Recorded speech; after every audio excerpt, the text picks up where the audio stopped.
I'm Anthony Scaramucci, and welcome to Open Book, where I talk with some of the most interesting and brilliant minds in our world today. So joining us now on Open Book, a dear friend and a wonderful entrepreneur, best-selling author, New York Times best-selling author, the co-founder of AOL and Revolution, writing an amazing book for our times, The Rise of the Rest, How Entrepreneurs in Surprising Places Are Building the New American Dream. It's such a timely book for so many different reasons, but as we think about our country and we listen to the media, we sometimes miss the great entrepreneurs, large and small in the country, the great micro innovations that are taking place around the country.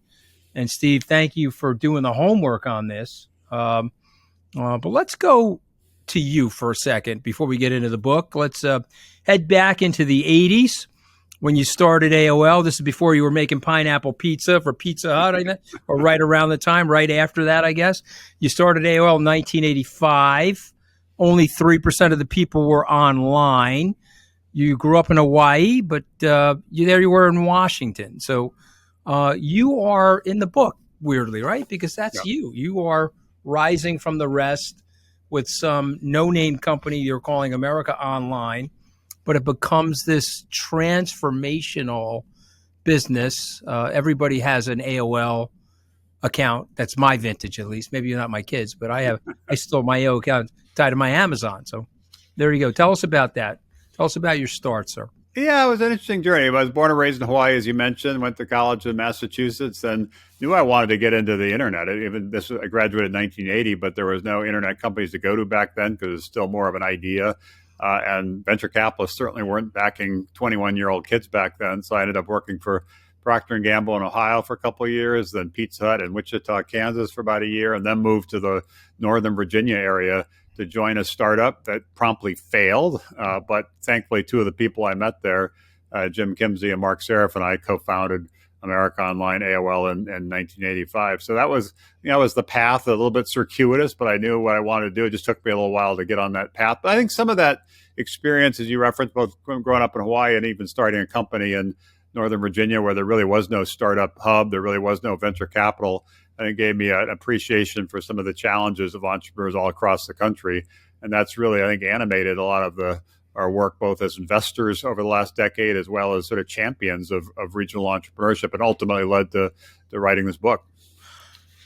Okay, so before we get to the book, what did you see? Because you write about the visions that people have for their companies. 3% of the country's online. No one's really using it as a format.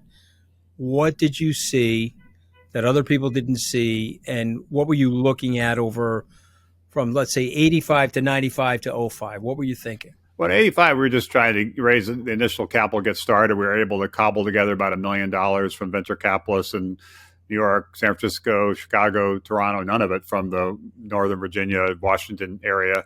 That got us going. We established some partnerships with some of the major PC manufacturers. Back then, Commodore was big, Radio Shack was big, Apple, IBM were of course, big. And those partnerships really got us going. And then about 5 years into it, we kind of relaunched it as America Online as our own brand name. Before it was kind of white label partnerships with those PC manufacturers. And I think what made us successful in retrospect was we really had a partnership bias. We didn't want to go it alone. We wanted to partner with major players who could accelerate our creating awareness and marketing trial, things like that. And also, we, from day one in 1985, thought that the killer app of the internet was people. So we focused on a lot of what's now we think of as social media, things like message boards, instant messaging, chat rooms, all that kind of stuff that allowed people to connect with each other. At the time, our competitors were focusing on content, focusing on commerce. We were focusing really on community, also really focused on ease of use, trying to make it easy to use, useful, fun, and affordable. And so that focus on the consumer, focus on community, and focus on partnerships really took us from a fledgling startup that most people weren't paying attention to the first internet company to go public in 1992. It was We raised $10 million, Anthony. You'll appreciate this, at a market value that day of $70 million. Nobody knew or cared about what we were doing. 7 years later, that $70 million went to $160 billion. So it was actually the best performing stock of the decade. And that's when we decided to merge with Time Warner, and I stepped aside as the CEO. So it was a great journey. Well, this is before you and I knew each other personally. I was on the sales desk with a guy named Michael 𝗵𝗺. Yep, remember Michael 𝗵𝗺? Of course, he was one of the research analysts covering us. Exactly. So he was so excited about your business. He said, listen, I no longer want to be a salesperson. I need to move down to the research department and cover AOL, which is going to totally transform the internet and totally transform our businesses. And it did, frankly. You led to a lot of amazing innovations. AOL Messenger, we're still using that. We're just using it in different forms, as you know, but you guys obviously invented that. But I want to talk about the country that you and I love, because when I read your book, and I loved the book for so many different reasons, but when I read your book, it reconnected me with the core values of this country and the core values, your parents in Hawaii or my immigrant family here in New York. Tell us about your road trips and the country that you love, and what did you learn about the country when you were doing the research to write this book? Well, there's so much, as you know, so much focus on what divides us as a country, so much focus on what's not working. And I think by spending a lot of time over the last decade traveling around the country, visiting dozens and dozens of cities and meeting thousands of entrepreneurs, it left me with a much more optimistic take on America, that they're really great people all across the country with big ideas. We need to help those entrepreneurs who are willing to take the risk of starting a company, help them by providing some of that initial seed funding to get going, help them as they're trying to create some visibility, help them as they're trying to establish some partnerships. But if we can do that, we can not just continue to lead as the most innovative entrepreneurial nation in the world, but do it in a more inclusive way. So it's not just some people in some places doing well, and a lot of people in a lot of places kind of feeling kind of left out and left behind. And so it just kind of redoubled my own commitment to do what I can to support these entrepreneurs, to champion these cities, these rising cities that are really fighting to become more relevant in the future by creating some of the new companies of the future, sometimes even creating new industries of the future. And if we can continue to do that, then I think this country can continue to lead the way. But it's not going to be what's happening here in Washington, D.C., where I am, or even in places like Silicon Valley. Those are going to continue to be important. But I think the real action is going to be all across the country. It needs to be all across the country. And the big surprise to me when I got into this work over a decade ago was that while small businesses are very, very important, and big businesses like Fortune 500 kind of companies are very, very important, new businesses that are under 5 years old, essentially startups, are the biggest job creators in our economy. So if we want to create jobs everywhere in the country, we need to launch new companies everywhere in the country, not just tech startups, by the way, startups of all kinds. And that's what we're trying to do with Rise of the Rest. Well, do you see yourself, Steve, in some of these entrepreneurs that you met? Of course. No, again, it's like when I was in my 20s, I had this idea around the internet. I was able to, kind of align with other people who shared the passion, build that initial founding team. We were able to raise some of the capital. It was a struggle. A couple of times in that first decade that we almost hit the wall, had to go through layoffs. It was, looked kind of dire, but we kind of fought through it and eventually came out the other side. And at our peak, about half of all the internet traffic went through AOL, and it was the most valuable internet company. So it was a great journey. It was kind of a roller coaster, and that is the story of most entrepreneurs. It's, as you well know, it's rarely an overnight success. It's usually 10-year in the making overnight success. 100%. I've got tired tracks. Hearing their stories, and sometimes championing their successes, but also helping commiserate with them a little bit when they're having some struggles. Listen, I got tire tracks on my back. I know you've had various tire tracks on your back over the years. I think that's what makes the country so interesting. Bill Ackman, who's a friend of mine, he's running Pershing Square. He said something to me a few days ago, which I'll share with you, which you get intuitively. He's like, you got to just survive, and you got to push forward. And no matter how bad it looks, if you keep pushing, there's the pathway to the opportunity is a pathway to the riches, the execution, etc. You talked to 40 entrepreneurs in the book. And I know you wanted to include many more, and you write about this. Tell us why you narrowed it down. Well, because I knew tell us what you did to narrow it down. This book could have been 2,000 pages, not 200 pages, given all the experiences we've met, people we met, cities we visited. But we just wanted to obviously make it more digestible and create a narrative that people hopefully would find compelling. So we did have to kind of added a lot of things we wanted to include in the book, but some of the cities and some of the companies and some of the stories that I found interesting. I start off the book, as you know, in Detroit, which is where we did our first bus tour, 10 years ago almost.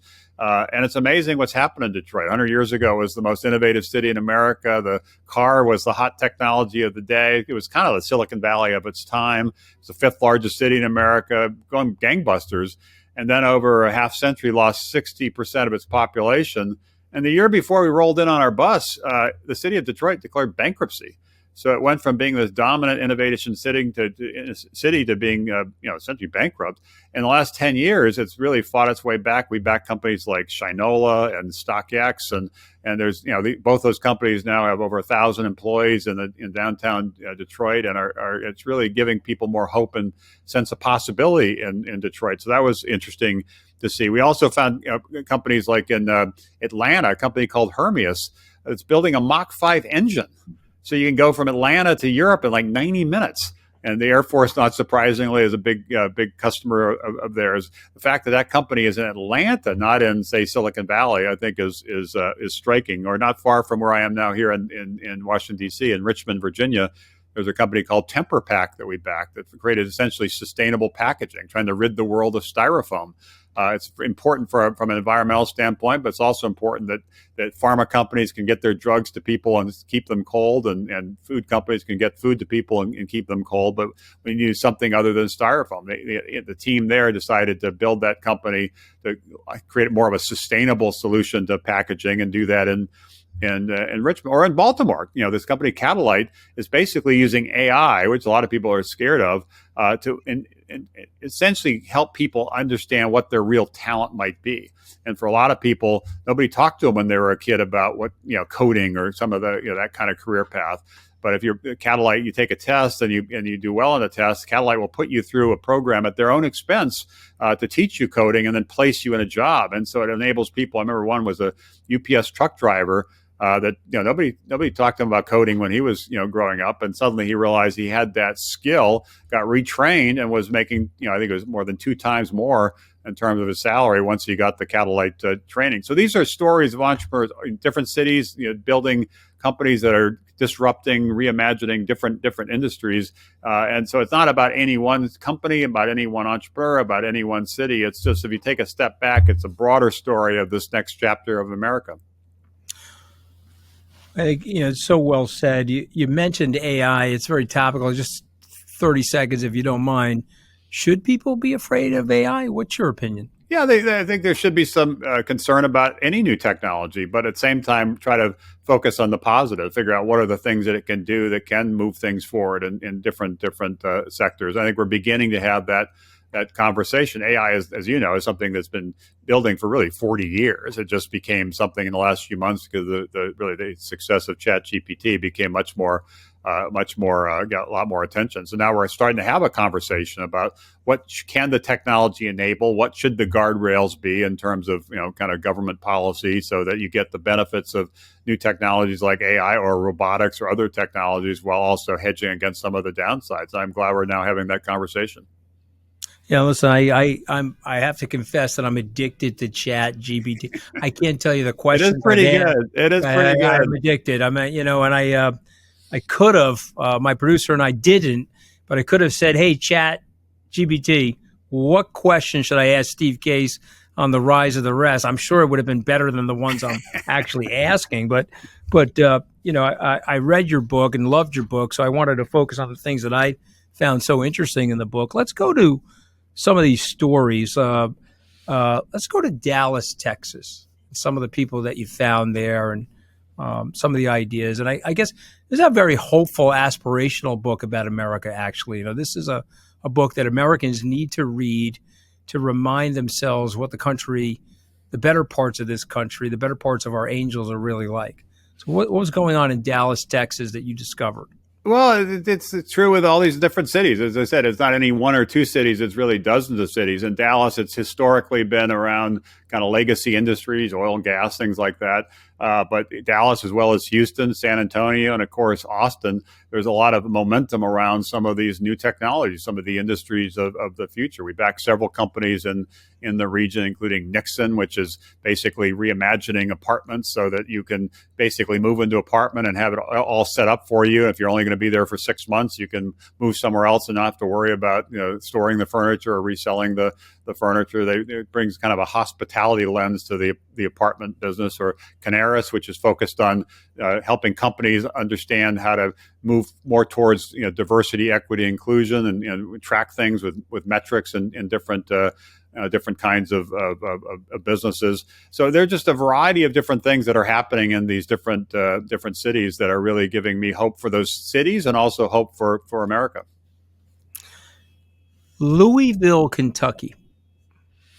Louisville, Kentucky is another example of a city we've actually been back to twice. We went there the first time, and they led an effort and led the mayor and the university president and some other leaders in banking and so forth to get the bus back again. And there's some amazing companies that are scaling there, not too far from Louisville, in a different part of Kentucky.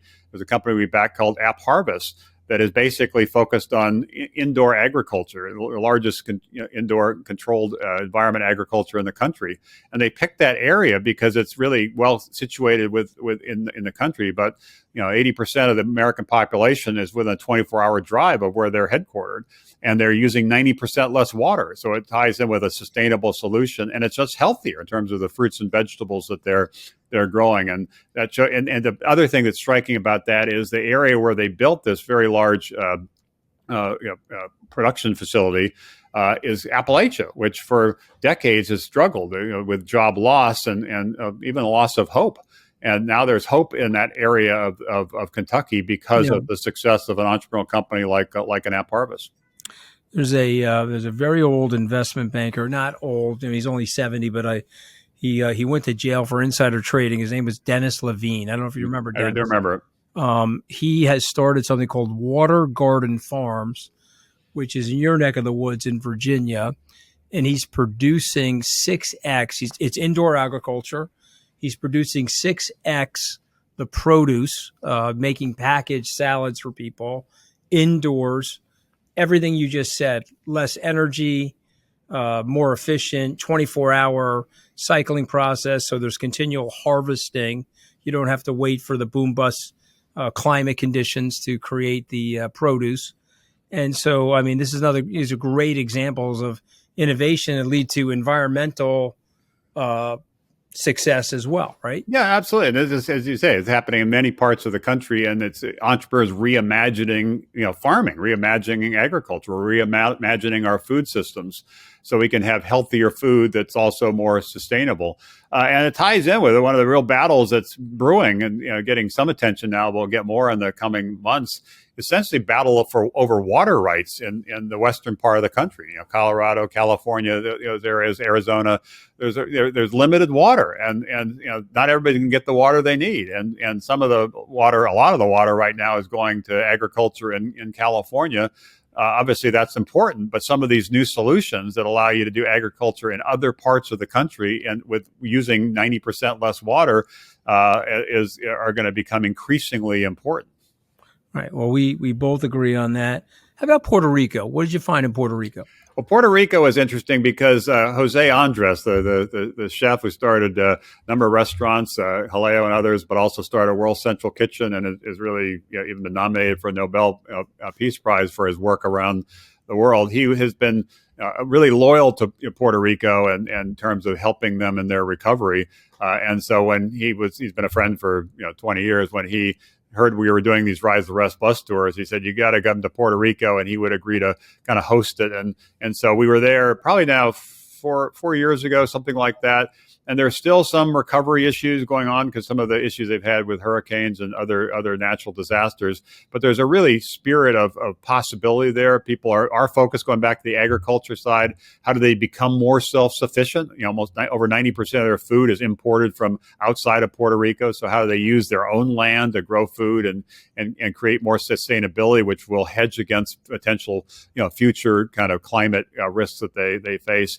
And again, just as we've seen in different parts of the country, there's this entrepreneurial spirit that's been flickering and it's starting to accelerate. And that's something that bodes well for this next decade. It's amazing stuff. I gotta ask you about the recent regional banking situation, because when I read your book and think about what you're saying about small businesses and the growth, you and I both know that the regional banks are a great part of the capital arterial structure for these sorts of businesses. The money center banks, they may be too small to go to these money center banks, or sometimes you need a local banker to help you get your financing. What do you think is going on in the regional banking sector of our economy, and how do you think it will inhibit or hurt innovation, or am I over exaggerating the issue there? No, I think it's a concern. I actually I wrote an op-ed in the Washington Post a couple of weeks ago about the Silicon Valley Bank situation, and part of it was expressing the concern you're raising, that we need to make sure we're funding the innovation economy. The biggest, most successful banks, J.P. Morgan and so forth, aren't really kind of set up to deal with these emerging entrepreneurs. That's one of the things that SVB did well. So they obviously had some challenges. It wasn't about loaning to entrepreneurs. The loan portfolio was actually in pretty good shape. It was, as you know, a mistake on the balance sheet where they locked in, I think it was $80 billion at 1.7% interest rates as interest rates were rising. So things kind of became upside down, and that's why you had the need for this rescue, the backstopping of the deposits. And so now that they've been acquired, we'll see what happens there. I know a number of regional banks and even some new companies are trying to fill that void and make sure that they're providing the banking services that young emerging companies need. And it is critically important. It doesn't get a lot of attention. More of the attention is on the venture capital, the equity risk capital that is invested in these companies. But as they scale, a number of them also do rely on banks in terms of venture debt and other kinds of products. And we need to make sure that's still available to them. Otherwise, we will see fewer companies starting, fewer companies scaling, fewer jobs being created, less economic growth, et cetera, et cetera. So it's very important that we learn from what happened there and try to make sure we don't have a situation like that again, but we don't lurch and overcorrect in a way that stifles some of the ability for these banks to support these young companies. Well, it's prescient what you're saying. I also think that you identified something I'd like you to share with everybody, which is about the American dream. So I want to take you back. 𝗕cie 1980, coming out of school, defined for me the American dream. And then I want you to then say, 𝗕cie 2023, has the American dream been redefined? And if so, what is it like today? Well, I'd say when I was coming out of college in 1980, there was still that sense of possibility, a sense that you could, do well if you put your mind to something and really stuck with it.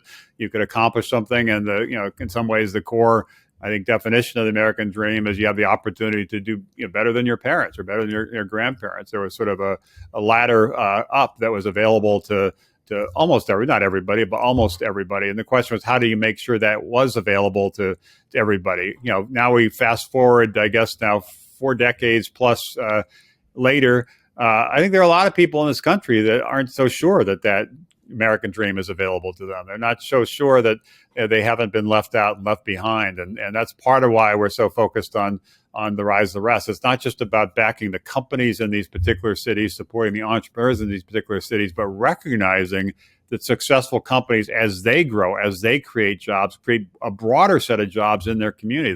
The best data I've seen on that says for every job in a tech startup, there's 5 other jobs in the community. So we have to be creating these new companies, have to be creating these new jobs in places all around the country and giving people that sense of possibility. If people do have an idea to start a company, most people do not have money. Most people do not have friends and family that have money. How do you make sure they they too have a shot at building a company and a shot at that American dream. So I'm still optimistic. I know as you are about America and the future of America. I've been chair of the Smithsonian Institution for the last few years, and we're planning for America's 250th birthday in 3 years in 2026. It's something that's getting a lot of attention. How do we celebrate what got us to now, but also make sure we're leaning in the future? And I remind people what got us to now was, 250 years ago, America itself was a startup. It was just an idea, and a pretty fragile idea that, like many startups, almost hit the wall. But thankfully, we were able to power through, persevere, and went from this fledgling nation that most people around the world didn't think would survive to the leader of the free world, because we have the leading economy in the world. And that wasn't an accident. That was, as you know, the work of entrepreneurs who led the way in the agricultural revolution, led the way in the industrial revolution, more recently led the way in the technology revolution. How do we continue to lead the way in a world that is more competitive? We're obviously seeing, global battles around innovation, entrepreneurship with China and other countries. We need to win that battle, but we also need to do it in a more inclusive way that brings along more people and more places within our country and allows everybody everywhere to have a real shot at that American dream. So it's interesting because, you've lived in Steve, I could only last 11 days in Washington. Okay. And then I was blown out like a James Bond villain in the old Aston Martin in terms of the way I got ejected. But you are smarter than me. You you got close enough to politics, but stayed out of it. But I do believe that our political system was the petri dish for all of this. It was the checks and balances in the system, the separate but equal powers, the diffusion of power at the top led to a fairness, if you will, a trust in our laws. There was no autocrat that on his or her whim was going to change the laws. So we were able to put our contracts in place and able to keep things going directionally.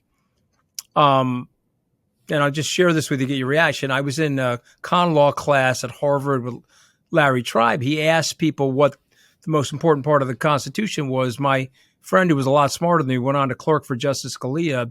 He said it was the Commerce Clause.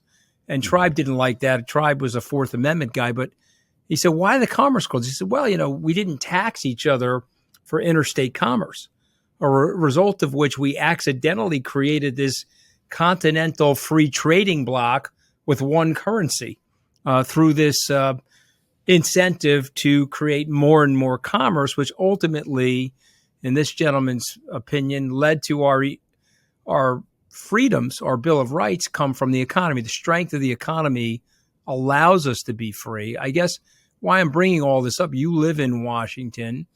You see the hysteria, the tribalism. Is there a way to break that fever, sir? Is there a way to ring the bell of these people and call for a renewal and a recognition that the first name of the country is united? It's not the tribal states of America or the disunited states of America. How do we put it back together so we can go another 250 years? Yeah, I do worry about this, and even wrote about it in the book. I think there are a lot of challenge, a lot of threats to America, but the biggest one is exactly what you're describing. It's sort of a battle within the country. It's not a battle with external factors, other countries, and we need to figure out some path forward that does unite us. That there's a lot that should unite us. A lot of things we should jointly celebrate. Of course, there are always going to be political differences, but we need to focus on the areas where we can work together. Thankfully, in this area, innovation, entrepreneurship, it is something that gets bipartisan support. A decade ago, I worked with then President Obama and Eric Cantor and many others on passing the Jobs Act, Jumpstarting Our Business Startups Act. More recently, I worked last year on the Chips and Science Act, which allocated $10 billion for regional hubs. Focusing on innovation, entrepreneurship, job creation, economic growth is an opportunity to bring people together. And so that's why I spend so much time on that, not just supporting the entrepreneurs, but also trying to advocate for strong policy that is supportive of innovation, but also can help make sure America continues to lead the charge. And as we travel around the country, interestingly, doing our bus tours, we often have governors, mayors, senators, others with us. And if it wasn't for the fact that I read my briefing documents, I wouldn't know which are Republicans and which are Democrats. When you're out in the middle of the country and you're talking to entrepreneurs and you're talking about building stronger communities, it's not a partisan issue. And so looking for more opportunities to do that is important. I have done some work in the past, including over a decade ago with a bipartisan policy center trying to figure out ways to unite the country. Did testify in the Senate over a decade ago around immigration reform so we can win what's now a global battle for talent. We need to focus on those issues, and we can only do that with a more of a bipartisan mentality. And hopefully a path forward is less and less of a divide that separates us and more looking for the common ground that unites us. You want to run? No, I think I'll pass on that. Others are more charismatic to win and have more patience to govern. So I'll just be a kind of kibitzer on the sidelines. I met your wife 15 years ago at the Sun Valley conference. She's not going to let you run. Just give you the heads up, okay? I don't think you want to run. I'm just making a joke, but she's. My wife would. My wife's political policy is castration if I ever attempt to do anything like that. So. That's a non-starter. I ask our authors, I usually go through 5 subjects and ask our authors to give me a quick sort of, blink sort of response. So let me go through, I went through your book. I said, okay, here are 5 things I want to talk to you about. Let's start with policy. Well, as I write about the book, I think this next chapter of innovation, because we're going to be reimagining healthcare and food and agriculture and education, and a bunch of things that we've talked about. Governments are going to matter more, and entrepreneurs don't like to hear this because they worry that regulations will slow things down, and I obviously share some of that concern. But when you're dealing with such fundamental aspects of our lives, like how do we, what drugs should we take, or what medical devices should be authorized, there's going to be more of a connection with government and regulations, and we also have to recognize some of the great innovations, including the internet, that got me started, was funded by the government, funded by the defense agency DARPA half a century ago. So rather than just complain about how government screws things up, I think we need to lean into that and figure out what can government do that can actually speed things up around investing in R&D, accelerating some of the technologies of the future, doing it in a more inclusive way, which is why the regional hubs are so important. So I think policy is going to become more important in the next 10 or 20 years than it was in the last 10 or 20 years. I think it's so well said. It has to be more about what's right or wrong for the country and right or wrong for American entrepreneurs, and less about left or right. It seems like we're too tethered to those positions based on our partisanship. But I agree with you. Let me fire this out. Which of the companies are you following the closest, or sectors? Well, with Rise to the Rest, we also at Revolution, we have the Rise to the Rest Seed Fund, Revolution Ventures, and our later stage Revolution Growth Fund. And the Revolution Growth Fund has backed a number of companies that have gone public, like Clear, the biometric security company that gets you through airports, or Sweetgreen, fast casual concept, or DraftKings, which did some things in the sports tech space. Some other great companies we've backed, like Tempus, is doing some amazing things around health, precision medicine. If you get diagnosed for cancer, for example, they now have about 2,000 hospitals where they are taking the data and they allow for a more precise diagnosis of what's going on and what the treatment should be. So those are some of the companies, the later stage companies we're doing. For Rise to the Rest, we've now invested in over 200 companies in more than 100 different cities, and it's really place-based. So we're investing across all sectors, and there are really dozens, including the ones I profiled in the book, that really are rising. A number have already gone public. Some are gearing up to go public, and people will be surprised by how many of these successful public companies of tomorrow are not in Silicon Valley, not in New York City, but in the middle of the country. Well said. I want to ask you about, because again, this is part of being an entrepreneur, regrets or disappointments in your life or in your investing, and what did you learn? Well, a couple of things, including when AOL merged with Time Warner, which was over 20 years ago. It seemed like a great idea. Strategically, I still think it made a lot of sense. And at least from an AOL shareholder standpoint, financially, it also made a lot of sense. But we weren't able to capitalize on that potential. And AOL went from being the leading internet company by far to being kind of an also-ran. And the lesson there is it's not so much about the vision, it's about the execution.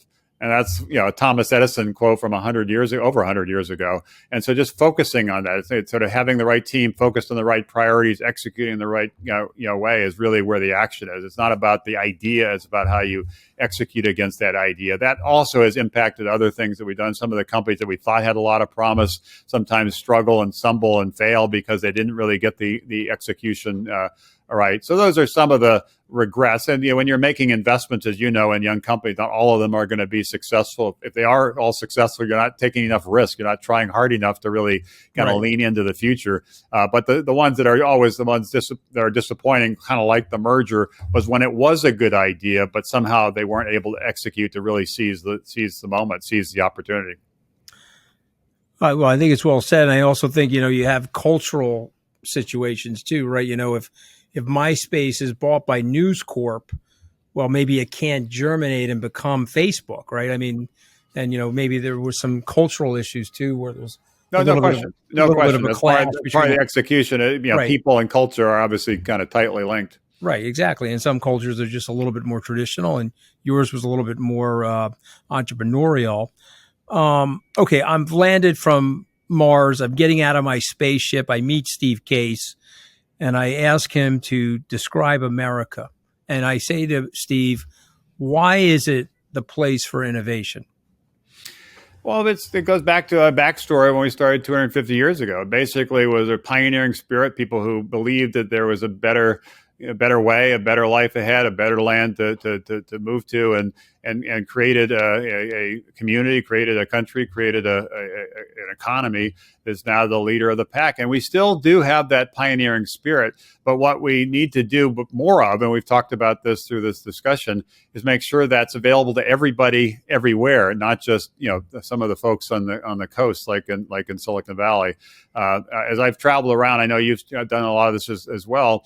There are people that are definitely feeling dismayed, kind of angry, kind of frustrated that left out. They feel left out. They're being left out and left behind. And so how do we address that? And there are different things that need to be considered. And certainly there's a role for government there. But I think, backing the entrepreneurs are going to create the companies of the future and create the jobs of the future. And in those communities, help some of the communities that have been struggling to suddenly turn the corner and be more hopeful, I think is critically important. There was a Pew study about probably 5 or 6 years ago that said that something like 70% of Americans wake up anxious and fearful about the future. That's really quite sobering. How do we change that dynamic by giving more people a sense that there's reason to be optimistic about the future, and just remind people about why this country is special, but make sure it's that opportunity, that American dream opportunity, really is available to everybody. Yeah, I mean, listen, you bring up so many good points. I mean, you don't need to hear my blather, but we need, we had 27 amendments to the Constitution. It's a 250-year-old country, so that's an amendment every 8 or 9 years. Yet our last significant amendment was in 1965. We got to get it together. It was a living document, and it was designed to be amended to reflect what's going on. And if you ended the gerrymandering and you put everybody in the dish, are we in a real democracy, Steve, if the candidates themselves are picking the voters? I thought we were supposed to pick the candidates, but they're picking the voters, and they're screening out their enemies, and they're staying in office for 30, 40 years, and it's created a mess, whereas because you're a great marketing person, and these are marketing competitions. If they had a mixture of Republicans and Democrats in the district, they'd have to moderate their views, and they would be less extreme, and we need amendments, I think, to make this thing healthier, sort of to reset the cultural dynamic. I totally agree. And obviously the fact that most people running for re-election are in quote unquote safe districts. And so that encourages them not to kind of move out of their lane, not to try to compromise. They can't break from the pack. Someone will primary them further to the left or further there. Look what happened to Eric Cantor in Virginia, right? Yeah, totally. No, somehow we've the words consensus and compromise, which are the hallmarks of a successful democracy, have become black marks, and it's very unfortunate. It's true on both sides, so it's not a political statement. It's like how do we get beyond that and figure out how to solve some real problems, seize some real opportunities, and do it in a much more bipartisan way. So my last of these 5 words or themes is location. Which one excites you the most? You think All of about them. It's America. like asking a parent who their favorite child is. Oh, Having you have a visited favorite. 50 cities and invested in Hey, 100 I cities. have a favorite. I'm fighting for all of them. Get the hell I'm out of you. fighting for all of them. You have a favorite kid. I Okay, do not have a favorite I know child. my I do favorite not have a kid. favorite grandchild. I do not have a favorite city.